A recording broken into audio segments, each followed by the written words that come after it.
বলো দেখি, বাংলাদেশের জাতীয় কবি কে? কাজী নজরুল ইসলাম। বিশ্বকবি কে বলো তো? রবীন্দ্রনাথ ঠাকুর। উদ্ভিদ কোন ধরনের গ্যাস গ্রহণ করে বলো তো? Carbon die oxide. কে চাঁদের মাটিতে প্রথম পা রাখেন বলো দেখি? Neil Armstrong. কোন পাখি মাছ ধরার জন্য পানির নিচে ডুবে থাকে বলো তো? মাছরাঙা।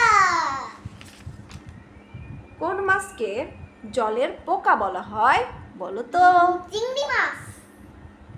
সবচেয়ে সুন্দর পতঙ্গ কোনটি বলো তো? প্রজাপতি।